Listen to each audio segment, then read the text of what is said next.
বাংলাদেশের মানবাধিকার নিয়ে যদি জাতিসংঘের এত চিন্তা থাকতো, তাহলে গত 16 বছর যখন ফ্যাসিস্ট আওয়ামী লীগ বাংলাদেশের রাষ্ট্র ক্ষমতায় ছিল, যখন স্বৈরাচার বাংলাদেশের রাষ্ট্র ক্ষমতায় ছিল, যখন পদে পদে পদে পদে মানুষের মানবাধিকার লঙ্ঘিত হয়েছিল, তখন মানবাধিকারের কোনো কথা তাদেরকে বলতে দেখলাম না, তখন তাদেরকে মানবাধিকারের পক্ষে কোনো আওয়াজ তুলতে দেখলাম না, তখন তাদেরকে মানবাধিকারের কোনো অফিস খুলতে দেখলাম না। মানবাধিকার কার্যালয় স্থাপন এর সিদ্ধান্ত বাতিলের দাবিতে জাতীয় উলামা মাশায়েখ আইম্মা পরিষদের উদ্যোগে আহত আজকের এই মানববন্ধনে প্রচণ্ড বৃষ্টির মাঝে যারা উপস্থিত হয়েছেন তাদেরকে, আমাদের মিডিয়ার সাংবাদিক ভাইদের সকলকে জাতীয় উলামা মাশায়েখ আইম্মা পরিষদের পক্ষ থেকে আমরা আন্তরিক মোবারকবাদ জানাচ্ছি।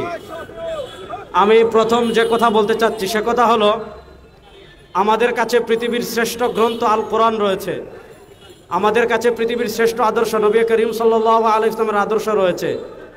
আমাদেরকে মানবাধিকার শিখতে জাতিসংঘের কাছেও যাওয়া লাগবে না, আমাদেরকে মানবাধিকার শিখতে আমেরিকার কাছেও যাওয়া লাগবে না, আমাদেরকে মানবাধিকার শিখতে পৃথিবীর কারো কাছেই যাওয়া লাগবে না।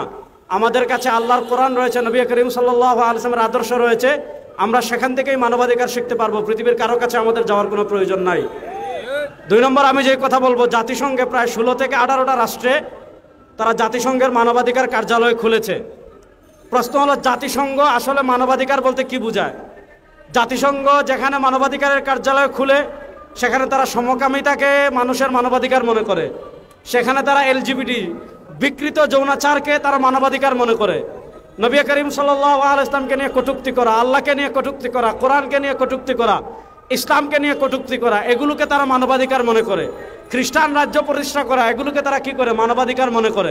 এজন্য আমরা মনে করি এখানে মানবাধিকারের আড়ালে পশ্চিমাদের যে এজেন্ডা রয়েছে, এলজিবিটি কিউ, সমকামিতা, পশ্চিমাদের যে এজেন্ডা রয়েছে ইসলাম বিদ্বেষ, পশ্চিমার যে এজেন্ডা রয়েছে বাংলাদেশ থেকে ইসলাম এবং মুসলমানদের নাম মুছে দিয়ে পৃথক আলাদা খ্রিস্ট রাজ্য জুমল্যান্ড প্রতিষ্ঠা করা, এগুলোর একটা প্রেক্ষাপট তৈরি হয় জাতিসংঘের মানবাধিকারের অফিস দিয়ে। নচেত আপনি খুব সহজ করে দেখেন, বাংলাদেশের মানবাধিকার নিয়ে যদি জাতিসংঘের এত চিন্তা থাকতো, তাহলে গত 16 বছর যখন ফ্যাসিস্ট আওয়ামী লীগ বাংলাদেশের রাষ্ট্র ক্ষমতায় ছিল, যখন স্বৈরাচার বাংলাদেশের রাষ্ট্র ক্ষমতায় ছিল, যখন পদে পদে পদে পদে মানুষের মানবাধিকার লঙ্ঘিত হয়েছিল, তখন মানবাধিকারের কোনো কথা তাদেরকে বলতে দেখলাম না, তখন তাদেরকে মানবাধিকারের পক্ষে কোনো আওয়াজ তুলতে দেখলাম না, তখন তাদেরকে মানবাধিকারের কোনো অফিস খুলতে দেখলাম না। 2 নম্বর হলো, এখন পৃথিবীতে সবচেয়ে বেশি মানবাধিকার লঙ্ঘন হচ্ছে যে জায়গায়, সে জায়গার নাম হলো গাজা, সে জায়গার নাম হলো রাফা, সে জায়গার নাম হলো ফিলিস্তিন। প্রশ্ন হলো, তাদের বাংলাদেশের মানবাধিকার নিয়ে এত চিন্তা, ফিলিস্তিন নিয়ে তাদের কোনো চিন্তা নাই, গাজা নিয়ে তাদের কোনো চিন্তা নাই, রাফা নিয়ে তাদের কোনো চিন্তা নাই, ইয়ামান নিয়ে তাদের কোনো চিন্তা নাই, ইরান নিয়ে তাদের কোনো চিন্তা নাই। পৃথিবীর যে ভূখণ্ডে মুসলমানরা নির্যাতিত হয় সেখানে তাদের মানবাধিকার নিয়ে কোনো চিন্তা নাই। বাংলাদেশে তো আমরা ভালো আছি আলহামদুলিল্লাহ, বাংলাদেশের যুবকরা ফেসিবাদকে তাড়িয়েছে।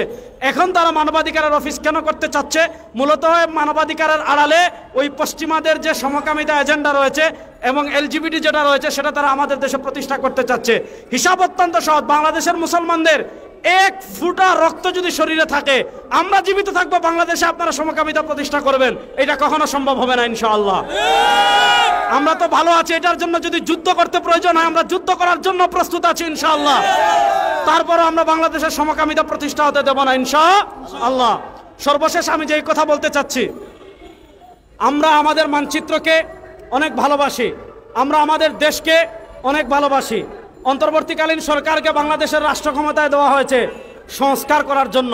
আমরা দেখেছি তারা রাষ্ট্র ক্ষমতা গ্রহণ করার 1 বছরের মতো হয়ে যাচ্ছে, এখনো তারা ফেসিবাদের বিচার করতে পারেন নাই, ফেসিবাদের দূষরদের বিচার করতে পারেন নাই, এখনো জুলাই সনদ দিতে পারেন নাই, এখনো দলগতভাবে আওয়ামী লীগকে নিষিদ্ধ করতে পারেন নাই, এখনো ফেসিবাদের দালাল যারা আছে তাদেরকে গ্রেফতার করতে পারেন নাই। এখনো আমরা দেখেছি জুলাই সনদকে মানুষের আবেগ বলা হচ্ছে, এখনো আমরা দেখছি বাংলাদেশের মানুষের আবেগকে মব বলা হচ্ছে, এখনো আমরা দেখছি জুলাই শহীদদেরকে অবজ্ঞা করা হচ্ছে, জুলাইয়ের গণ অভ্যুত্থানকে অবজ্ঞা করা হচ্ছে। অন্তর্বর্তীকালীন সরকারকে আমরা অনুরোধ করব, আপনার প্রয়োজনীয় রাষ্ট্র সংস্কার করেন, সেটার পক্ষে আমরা আছি, সেটার সমর্থন আমরা শুরু থেকে দিয়েছি, এখনো দিচ্ছি, সামনে দেব। কিন্তু সংস্কারের নামে যদি আপনারা সমকামিতাকে প্রতিষ্ঠা করতে চান, সংস্কারের নামে যদি আপনারা পার্বত্য চট্টগ্রাম নিয়ে কোনো ষড়যন্ত্র করেন, আপনাদের সাথে আমাদের কোনো সম্পর্ক থাকবে না। সুতরাং আমরা আমাদের সর্বোচ্চ দিয়ে, আপনারা দুর্নীতিবাদদের বিচার করেন, আপনাদের সাথে আমরা আছি। আপনারা যারা পতিত স্বৈরাচারের দালাল আছে তাদের বিচার করেন, আমরা আছি। আপনারা ফ্যাসিস্টদের বিচার করেন, আমরা আছি। ফ্যাসিস্টদের আমলে যারা রাষ্ট্রের হাজার হাজার কোটি টাকা বিদেশে পাচার করেছে তাদের বিচার করেন, তাদের আমরা পক্ষে আছি। বাংলাদেশে যারা গত 15 বছর ফ্যাসিবাদ দীর্ঘ হতে রাষ্ট্রের বিভিন্ন মেকানিজমে যারা অংশগ্রহণ করেছে, যারা ফ্যাসিবাদকে এই দেশে দীর্ঘ করেছে, তাদের বিরুদ্ধে আপনারা রুখে দাঁড়ান, মৌলিক সংস্কার করেন, আমরা আপনাদের সাথে থাকব। কিন্তু সংস্কারের নামে এদেশের মানুষের 92% মানুষের ধর্মীয় আবেগের বাইরে গিয়ে, মানুষের ধর্মীয় অনুভূতিকে আঘাত করবেন না, মানুষের ধর্মীয় অনুভূতির বাইরে গিয়ে কোনো কিছু বাস্তবায়ন করার চেষ্টা করবেন না। কোনো কিছু বাস্তবায়ন করার চেষ্টা যদি করেন, ফ্যাসিস্ট আওয়ামী লীগের যে পতন হয়েছে, তারা ইসলামের বিরুদ্ধে ষড়যন্ত্র করেছে, এদেশের সংখ্যাগরিষ্ঠ মানুষের ধর্মীয় অনুভূতির বিরুদ্ধে ষড়যন্ত্র করেছে, তারাও পারে নাই। এখনো যারা ষড়যন্ত্র করবে তারাও পারবে না, সামনে যারা ষড়যন্ত্র করবে তারাও পারবে না ইনশাআল্লাহ। সুতরাং আমাদের শেষ কথা এটা, দয়া করে জাতিসংঘের মানবাধিকারের অফিস খুলে এই দেশকে আমরা পাকিস্তানি হানাদার বাহিনীর থেকে দীর্ঘ লড়াই এবং সংগ্রাম, অনেক শহীদের বিনিময়ে আমরা এই মানচিত্র পেয়েছি। এই মানচিত্রের উপর আঘাত আসুক, স্বাধীনতার উপর আঘাত আসুক, ইসলামের উপর আঘাত আসুক, আমরা এটা কোনোভাবেই চাই না।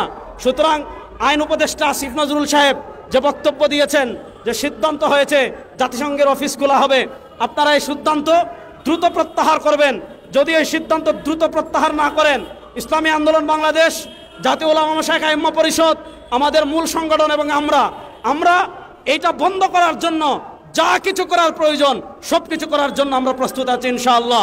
আল্লাহ তাআলা এই কষ্ট, এই প্রচণ্ড বৃষ্টির ভিতর কষ্ট করে যারা এসেছেন সকলকে আবার ধন্যবাদ জানিয়ে আমার সংক্ষিপ্ত বক্তব্য শেষ করছি।